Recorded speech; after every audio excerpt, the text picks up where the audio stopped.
శ్రీ మహాగణాధిపతయ నమః. శ్రీ గురుభ్యో నమః. శ్రీమాత్రే నమః. శ్రీమాతా శ్రీ మహారాజ్ఞి ఛానల్కు స్వాగతం.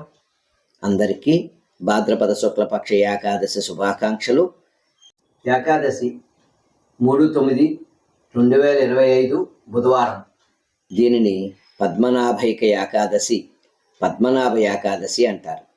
విష్ణువుకు ప్రీతికరమైనటువంటి ఏకాదశి అని పేరు.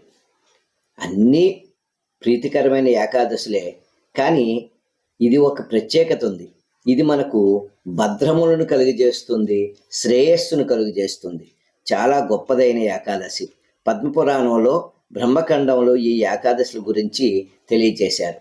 మాంధాత కాలంలో మొదలుపెట్టారు ఈ ఏకాదశి ఉపవాసములు. ఇక్ష్వాకుల వంశంలో మాంధాత జన్మించాడు.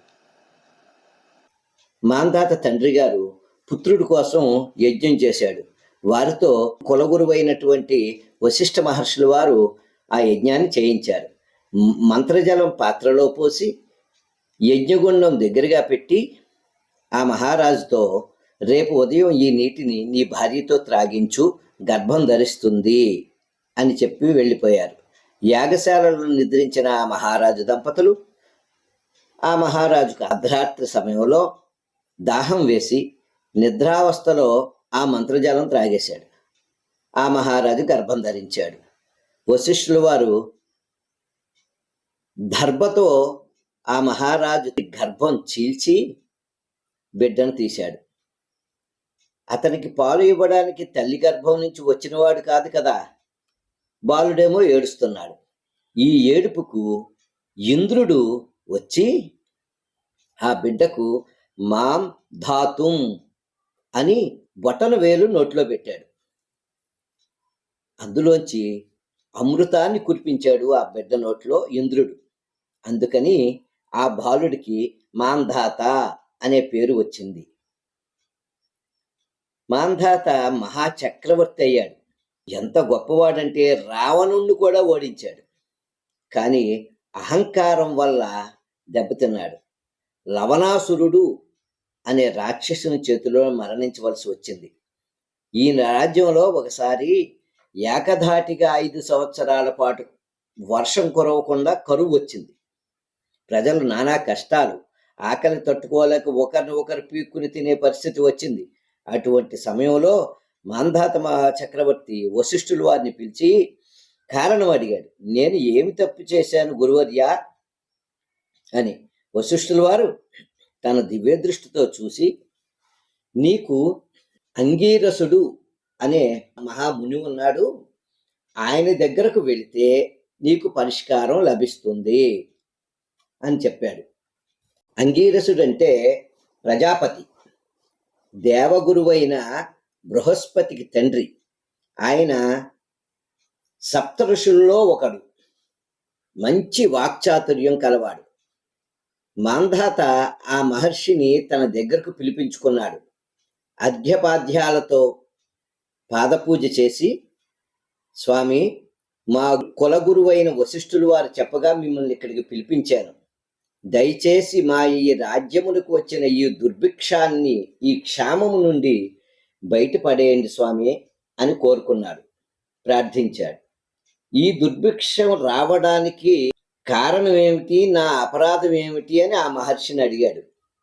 ఇప్పుడు నీ పాలనలో యజ్ఞయాగాదులు, గోసేవలు, పూజలు, అభిషేకములు అంటే దేవతారాధనలు వద్దు అని నాస్తికులు పుట్టుకొచ్చారు. మరికొంతమంది శుచి శుభ్రత లేకుండా తపస్సు చేస్తున్నారు. అధర్మపరులు నాస్తికవాదం వలన ఇటువంటి కరువు వచ్చింది. అది నువ్వు గమనించలేదు. ప్రజలు తప్పు చేస్తే రాజుకే పాపం. నువ్వు సరిగా పరిపాలించలేదు కనుక వారు తప్పు చేశారు. నువ్వు ఏమి చెయ్యాలో విను, పరిష్కారం చెప్తాను.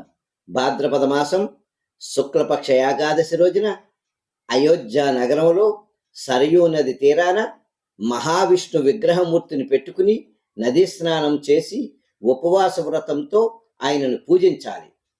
మరునాడు దాన ధర్మాలు చేయి. ఈ పద్మనాభైక ఏకాదశి ఉపవాస దీక్ష ఆచరణతో చేసిన పుణ్యఫలం 7 జన్మలలో చేసిన పాపాలు తొలగిపోతాయి. దానివల్ల నీ రాజ్యములో కరువు క్షామం పోతుంది. ఈ ఏకాదశి చేయటం వల్ల పాపం శమించి యజ్ఞయాగాదులు ప్రారంభమవుతాయి. దేవతలు సంతోషిస్తారు. గృహంలో ఉన్న దోషాలు పోతాయి. భార్య భర్తలు ఐకమత్యం పెరుగుతుంది. ధనధాన్య వృద్ధి, కుటుంబ వృద్ధి కలుగుతుంది. అన్ని రకాల శుభాలు కలుగుతాయి. కాబట్టి నువ్వు ఈ ఏకాదశి వ్రతం చేస్తే కుంభవృష్టి వర్షం కురుస్తుంది అని చెప్పి ఆయన వెళ్ళిపోయాడు.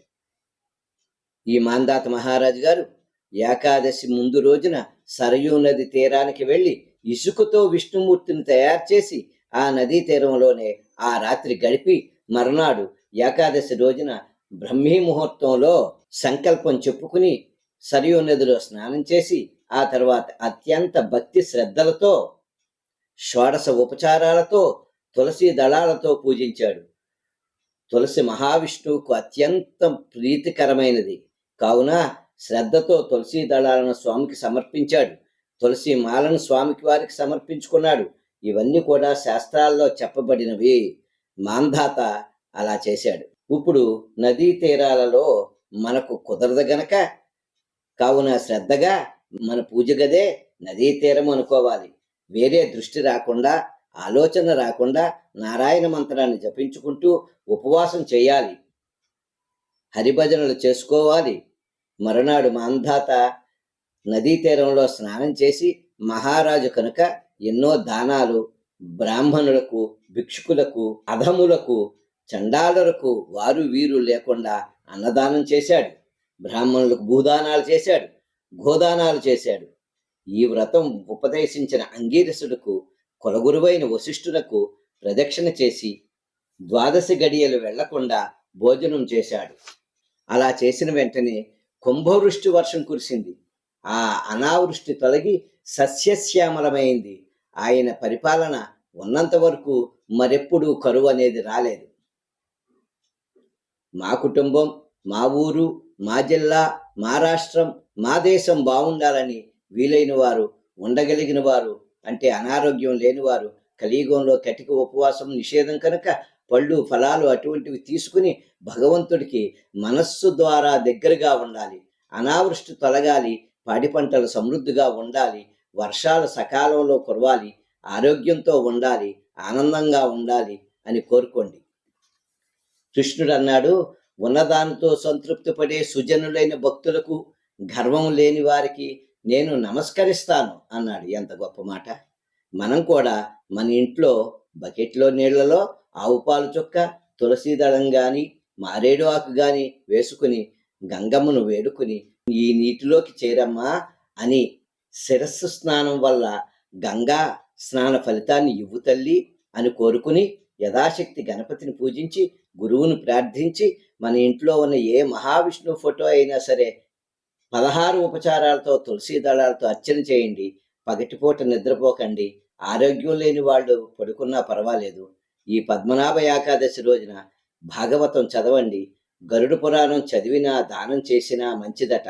ప్రొద్దుటే లేచి ద్వాదశి గడియలు దాటకుండా స్వయం పాకం ఇచ్చుకోండి. ద్వాదశి గడియలు దాటకుండా పారణ చేయండి, అంటే భోజనం చేయండి. ఈ పద్మనాభైక ఏకాదశి వ్రతం గురించి విన్నా కూడా మంచి ఫలితం వస్తుందని పురాణ వచనం. ఆచరిద్దాం, ఆనందం పొందుదాం. శ్రీ గురుభ్యో నమః. ఓం నమో నారాయణాయ. శ్రీమాత్రే నమః.